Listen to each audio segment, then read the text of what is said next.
عبداللہ ابن عمر سے مروی ہے کہ نبی صلی اللہ علیہ وسلم نے فرمایا 2 خصلتیں یا 2 عادتیں ایسی ہیں کہ اگر کوئی مسلمان بندہ ان کی پابندی کر لے تو جنت میں داخل ہوگا. پابندی اور وہ بہت آسان ہے مگر ان پر عمل کرنے والے بہت کم ہیں.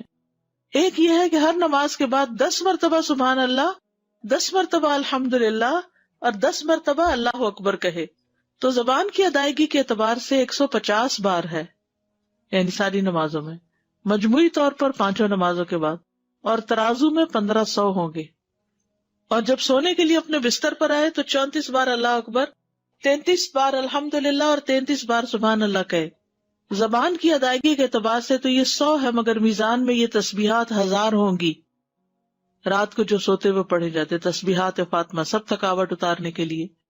یقیناً میں نے رسول اللہ صلی اللہ علیہ وسلم کو دیکھا، آپ انہیں اپنے ہاتھ سے شمار کرتے تھے.